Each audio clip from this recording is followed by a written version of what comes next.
In this video, we're going to do an update on my XM177 pistol build. But before we get into it, if you would please subscribe, hit the like button, leave a comment, and if you could, become a member. Alright, so for those of you that have been following the channel, I wanted to get one of these XM clone builds in for my retro collection. So this was the Brownell's upper receiver that was a complete upper with the charging handle and bolt carrier group placed on a generic PSA pistol lower, because this has a 11 point something barrel, and even with the 4-inch long flash hider, it is still short of 16 inches. You need one that is 12 point something or other length barrel, and it has to be pinned and welded. Then you can put your clone together with a collapsible stock. Okay, so this is a pistol build. Alright. So the weather's been horrible. The first time I took it out to get some first shots, sighted in and everything, it was bad weather, but I noticed, and I have a bad habit of taking 3 or 4 weapons out, so I'm kind of like pressed for time, and I sometimes hurry through. But trying to sight it in using the military sight-in targets, I was way off. I mean, way off. So I got the elevation part correct, and the windage was off to the right a bit. And so when I got out the second time, the 25-yard target area was the backboard was down. So I had to just go line it up, sight it in on a target at 50 yards, and make my adjustments from there. Okay? And I do have the target. We'll review the target here. Well, come to find out, this rear sight is almost all the way to the left in the upper carry handle. And these things, even though I got it on a discount and everything, and it was about 650 units for this upper, I've come to the conclusion that part of my problem was the front sight, and I'll explain it, is canted towards the right. Okay, if you watch School of the American Rifle, he will show you how when some of these guns are assembled, and even ones that come from Brownell's with a pretty hefty price tag, that this can be an issue. It's all in how these older style front sight gas block deals are put in there and pinned in to this. So this is canted. He has a device to measure the alignment from the carry handle to the front sight post. I don't, but I can tell it's off. And like I said during the shooting part, it kind of upsets me you're paying that much money. But the thing is, I believe I still may have room left to move this rear sight. It's not all the way over and not hitting. And we'll go over the target, and I'll show you what I did shoot with it as is. Now, iron sights also, you have to remember your sight picture. Okay, I had a thing with elevation where what I was doing is I was holding it to where I could see the base of the sight, and that would raise that up and then lower my point of impact. I had to do it where I couldn't see the base, keep it aligned between the ears, and then, well, you'll see. I got it. It's a matter of remembering the sight picture and knowing where the gun shoots is what it all boils down to. Now, as for functioning on this gun, okay, functioning is 100%. I had this weird jam where it didn't chamber around and it got stuck, and I had to disassemble the gun. And what it was, there was a cartridge that was extremely damaged. Okay, we'll take a look at this here real quick. Alright, what happened was this cartridge misfed in another rifle. It was a magazine issue I had, and it got damaged. And what I did is, instead of putting it in my pocket now, I put it back in the box and forgot all about it. And that cartridge was in the box of ammo. I inadvertently loaded it into the gun, and that is what caused the jam, not the gun or anything wrong with it. So functionality on this is, I'm going to say 100%. There's no issues with it. Okay. And I did find out that using different types of ammo does make a difference. Okay. This is a 1-in-7 twist barrel. So I used the standard green tip ammo, and I used some other ammo, tried a couple different types, and come to find out this ammunition made from Chile shoots very well in this gun. And the weird thing about it, it is GI, just plain ball ammo. It's not match grade ammo. It'll actually throw one or two, say like out of a group of 10, you'll get a couple flyers. So it's probably just inconsistency on what it is. It's like I said, it's not target grade ammunition. It's just run of the mill issue stuff, you know. But the gun does, and we'll go and we'll measure here. This firearm does shoot very accurately when I do my part. Okay, we'll go look at the target. So I'm going to say I'm happy with it.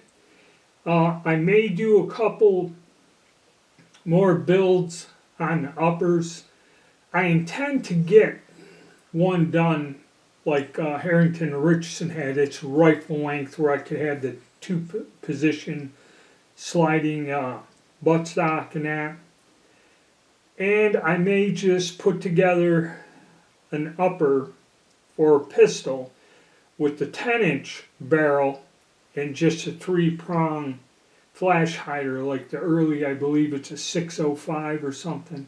I may do, and when it have triangular handguards, I may do an upper build like that and put it on here just to have something a little different, because I have a few spare parts that I can kind of do that.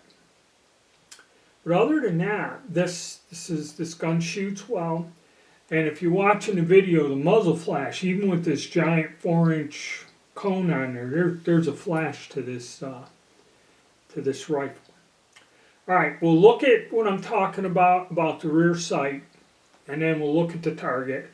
And like I said, you will find, and I mean, I know it's a pain to go and buy all these different brands of ammunition and run them through the gun. You know, just bench it, shoot 5 rounds through it, and see what ammunition, because the bullet shapes are all, even though they're 62 grain or 68 or 77, the bullets are different, and the barrels, and this has a chrome line barrel, 1-7 twist.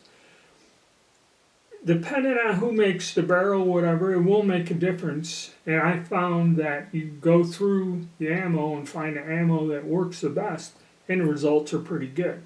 Alright, let's look at the sights, then we'll look at the target. Alright, so looking at the rear sight in reference to the handle, you'll see that this space here is a lot wider, and it's almost to where it's touching here on the rear side of it. I can hit fairly well. We'll check out the target at 50 yards, and if I can do the same at 100 and at 200, I'm not going to worry about it. Someone did ask me how far off, if the sight or something about these retro guns, should should it be before you send it back?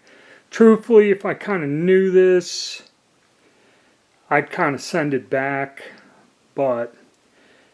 And how it works out, I'll slide this over here, is this I don't want to do that. The front sight is canted this way. So in other words, when they pinned this on, they kind of twisted it. And it's a shame because these are done quite original without the bayonet lug. There's other ones you can get, but they have the bayonet lug on there and it shouldn't. These are, you know, correct retro uppers. But, you know, what are you going to do? It's shooting. It's going good. For now, I'm going to leave it as is and see how this works out at a greater distance. Alright, now we'll go look at what we got in terms of accuracy. Okay, our target after the sight-in, which was these taped up ones, we were here to the left, went there, kind of came back. I fired a grouping here down below, and I had two up here, and that's when I realized I had the wrong sight picture. We'll go with this tighter group here. You know, you're looking about 1.5 inches. No, that's a 1-inch group. So we got 1-inch group here, but if you stretch it out, we had some flyers, and those could have been me, so we're going to discount them. And 2 here, because I was trying to remember the sight picture. Then I said, all right, let me shoot a few more. And I shot 4 at random, which didn't come out too good. That's about 3 inches there. 1 5/8 inches for the 3-shot group. So not too impressive. And then when I tried to shoot at the corner targets with the remainder of the ammo that I had, you see this group here, you got 1, 2, 3, and somewhat, that's a long one, 3.5. And then if we go to the other one, we only shot 2, but 1 inch, which is kind of better than a lot of the budget guns because they shoot 1.5 to 2 on average. And we'll go look at the top 2 here. Now, at our top 2 targets on that, I folded this.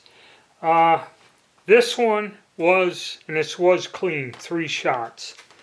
And I mean, we're talking a 1/2 inch group here with this. So that was a legitimate 3 shots I was on there. Kept them in the little diamond. So that is the potential accuracy. A lot of it is my hand, the weather, it's cold, I'm rushing. But the gun is capable of very good accuracy. Now this one here, 1.5 inches, which is the average group for military ammo in the guns. And with iron sights, yes. Iron sights are not going to be as accurate as a dot sight or some sort of even inexpensive optic. Really tightens up the group on these guns. But that there, a 1/2 inch group, it's hard to beat. Real hard to beat. So I'm satisfied with the accuracy of this barrel with ammunition that goes along with it. So, am I happy with my retro pistol build of the XM177 clone-ish gun? Yes, I am. This is a neat little gun. I'm happy with it, even though there's some things that aren't quite right in the build itself. And like I stated, when you're laying out a ton of money, okay, the best thing to do is make sure that when you receive the item, you can go out and shoot it, check on the warranty and all that other stuff. And, you know, if you find something like this, you know, this would be grounds to kind of return the item. Alright, but I'm going to go as is with it. And like I said, I'm going to do some more stuff on a platform like this and kind of go with that. Alright guys, thank you and stay tuned.